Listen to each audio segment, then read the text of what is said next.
Hello, so this is my video on walk-ins, and this is from my perspective as a walk-in soul and also from a professional perspective, being a psychic healer, being a mystic who deals with walk-ins in people all of the time. So I'm gonna just preface this all by clarifying what is a walk-in, what actually is a walk-in. So walk-ins take many different forms, and mainly the sort of definition would be that it is when there is more than one soul occupying one body. And although this sounds kind of like unrealistic and maybe something that's quite rare, it's far more common than most people would believe. And in fact, I'm not sure I've yet worked with a client who doesn't have a walk-in of some type. Everybody has, because of just the world that we live in, because people consume alcohol, because people take illicit substances, often that kind of stuff can open you up to sharing your vessel with other beings. You also have walk-ins where you may have a soul contract with that being, and it's to support you through a particularly challenging time in your life. I often cross over walk-ins from people who've had them since childhood and maybe haven't been fully aware that they were actually sharing their body with another soul. But once I start to go, okay, so I'm seeing this being, he's been with you from roughly this age, and he came in at this time to support you with certain traumas that you were experiencing in childhood, etc., etc. 90% of the time, when I start saying this, they can feel it, because although maybe weren't consciously aware, your soul was completely aware that this was going on. And so it often clients get really emotional, because they're releasing something which was so fundamental to them, even though they weren't fully aware of it. And so often these types of soul contracts can be with other kind of human souls who maybe you have supported each other in some way over a certain period of time or whatever. And so it's kind of like, okay, I'm volunteering, I'm stepping in to do this favor for you and be this support for you during this time. So then you also have walk-ins that are maybe of a slightly lower density. So they could be potentially demonic, they could be other kind of lower astral nasties, as I like to call them. They take many various forms as well. And so they can also look like that. They can also look like beings which are sort of, or even like a deceased person who kind of wasn't working on their stuff, has kind of got stuck in those lower astral realms and has decided to go, oh, this person's blackout drunk, I'm gonna hop in, that's very common as well. And so then you also have walk-ins, which are what you might term as like a starseed walk-in, somebody that has like volunteered on a soul level to assist and support in clearing up the family line. And this has been my own personal experience with being a walk-in soul. And I first started hearing about walk-ins in 2021. And I had gone through this massive kind of cataclysmic event in my personal life, and everything I thought I knew was kind of flipped on its head in terms of how I related to other people, and so much stuff was shifting. And I started doing a lot of juice cleansing, a lot of fruit cleanses and fasting, and got really serious about that kind of stuff, really started to invest in my physical health. And I started to just feel weird. That's the only way I can describe it. I started to feel as though I was not the only soul in my body, and I didn't have any words to describe what this was, but I knew something was up. I knew something wasn't right with me. And I came across Yvonne Perry, so around this time I was also unlocking my light language, and I came across the wonderful, amazing Yvonne Perry. She's just the most beautiful soul. And she has books. She has a couple of books. She's got Walk-ins Among Us and one on celestial shamanism as well. And she's just incredibly talented and gifted woman. And so I started connecting with her and heard her stories of being a walk-in, and I was like, I feel like this is what is happening to me, but there are types of starseed walk-ins which are quite extreme in the way that they come in. So it might come in through a sort of accident or a near-death experience, and it provides this window for the souls to switch over. Now, this wasn't my experience at all, and so I was sort of like, oh, I've not had any, kind of near-death experience in recent, in this sort of recent period, so I'm not sure like that this is kind of what is happening to me. And I was seeing a few different healers at the time. I was like, I think I'm a walk-in, and people would be like, no, like I'm not seeing that for you. But I knew something was up, and I was doing so much clearing work. I was doing a lot of, I started really committing to reading my Akashic records, clearing them out. I was doing various different courses and all this kind of stuff. So I was like, full time, like, on my healing journey in terms of being committed to clearing out my ancestral stuff and my Akashic records. And I reached a certain point where I was under no doubt that I was a walk-in, and I could see the timeline of my soul, and I could see the timeline of the soul that I had a contract with to come in and help clear up the family line. And what you'll see with walk-ins like this is they won't often find out until they're ready. Now, if I had found out sooner that I wasn't actually, of my family line in that sense, that I had chosen this specific line and there had been a contract and agreement for me to go in and assist in clearing that, I think that potentially I wouldn't have been mature enough to go, okay, yeah, I'm continuing this.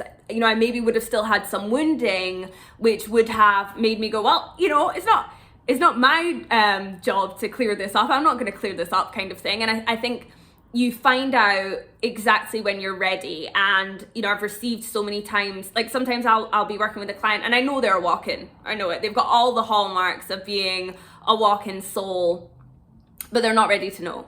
And it's not my job to tell them, So, sometimes it is. Sometimes they come to me and their guides are like, yep, they're ready to know, you need to tell them. And then we're going to cross over their original occupant soul, the original soul that was inhabiting their body.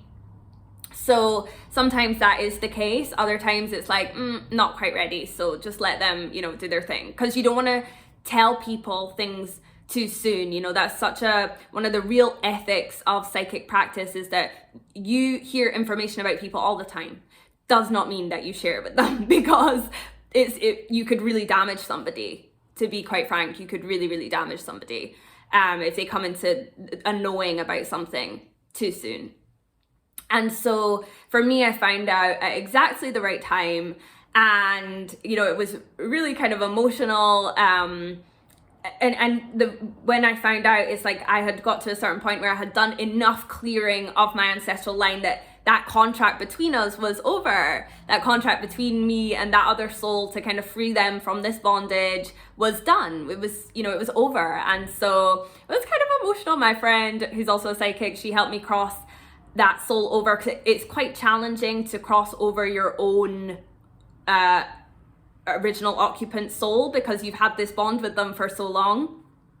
And so, it's an emotional process, and I recommend having somebody with you or going to a healer or something like that, because it's quite tricky. There's certain things that you have to kind of pull apart, for that crossover to take place. I'm sure some people are able to do that, but I haven't seen that very, very often in my work.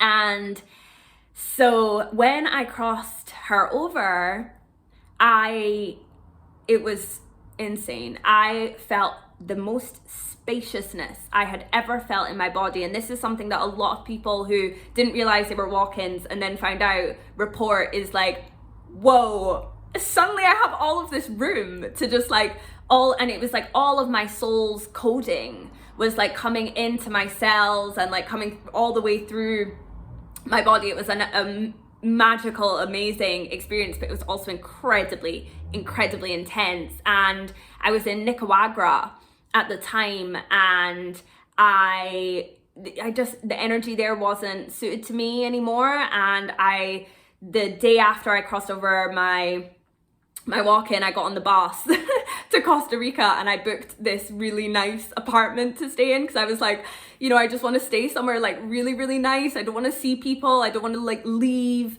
the house much, So I booked this apartment, and I think I stayed there for like 10, maybe almost 2 weeks, and I basically never left. I would go out and get fruit, and I would come back. I would occasionally go down to the pool, but I just stayed in this little really cute apartment and just cried so much and just released so much. I was downloading all of this information about my soul and its origins and where it's come from and the journey that I've been on to get here, and it was amazing, but very, very, very, very challenging. And so that's why as well, it's like you have to be ready, because it can be a very emotional process. And I also want to say there's some people who they might cross over their original soul, and it doesn't happen as quickly as that. The downloading of their soul's coding, everybody is different. So it might take them a couple of years. They might not feel a big difference, and then a couple of years later they're like, well, okay, yeah, the soul's downloading all of the codes and the soul history records are coming in. I can see them all now, but that's not the case for everybody. Everybody is different. Sometimes I just have to cross over their original occupant, because they don't have enough room, but they're maybe not at a point where they're going to download everything yet. Like I say, everybody's totally different.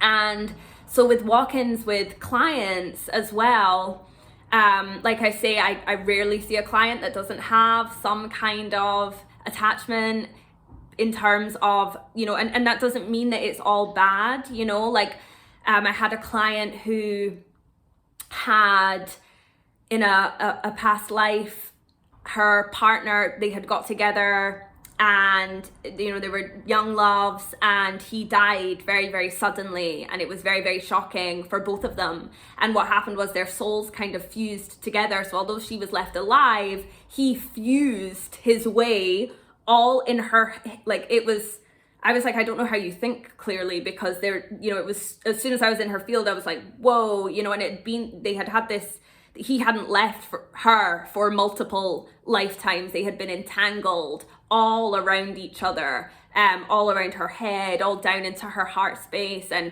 it was very, very emotional for when we crossed him over, because although she had lived her life not knowing consciously any of this stuff, when I was telling her, she was just, burst into tears. She could feel it all. Her soul remembered. She knew exactly what I was talking about. You don't need a conscious recollection of something for it to like have a massive impact on your soul. And so, so I've seen a lot of things like that. I've also seen things where, people have kind of maybe opened themselves up in terms of like trance mediumship and things like that, and kind of allowed things to come into them. I don't recommend trance mediumship personally. Trance channeling, galactic beings, things like that. Sure, if that's in your soul contract to do that. It's not in everybody's soul contract to be a trance channel. If it is, that's fine, but at the same time, it's sort of, when you're allowing deceased souls into your body, you're taking on their crap. And if a deceased soul is still kind of hanging around in that same imprint that they left on Earth, it means they're probably not, they haven't crossed over. They haven't crossed over into another incarnation cycle. And so there's a reason for that. And so, it's about thinking about, well, do I really want to let that being into my body? So I did work with a particular client who had been involved in a lot of that. And, it was quite, sitting across from her, I could see her literally morphing into all of these different people. And it was sort of like, okay, where do we begin here? Because, there's a lot of stuff going on in your field. So, there's things like that, which are quite, can be sort of on the trickier end to deal with in terms of walk-ins. And I would say as well, it's sort of like not to be alarmed, by by any of this information that I'm sharing here, or if you do feel like you have, if you feel like you are like a starseed walk-in, just trust that you're gonna know more information when it's time. This is like a very, how would I describe it? I want to use almost like the word like orchestrated. Like, this is a very fine-tuned process for starseed walk-ins. This is not by accident, none of this, so you will find out when you are ready. Like I say, I went to so many healers who are great healers. There was nothing wrong with them. It's just that, well, either they knew and they weren't telling me, or sometimes healers are blocked from seeing things. Sometimes not everybody has access to reading everything. Not everybody can read everything. That's just not the case, with healers.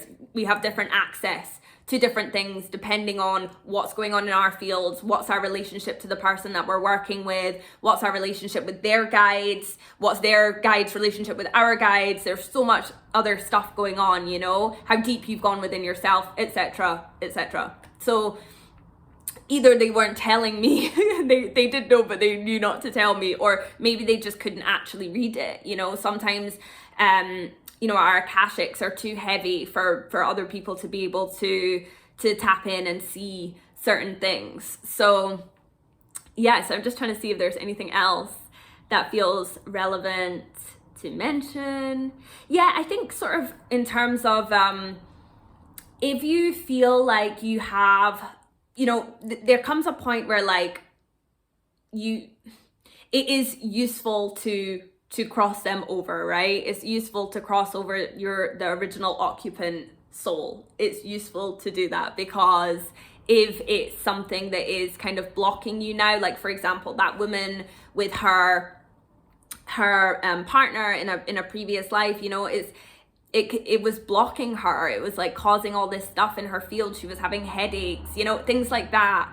A lot of people do have some kind of health related issues related to walk-ins, because it's such a massive thing to share this vessel with another being, and sometimes it's helpful.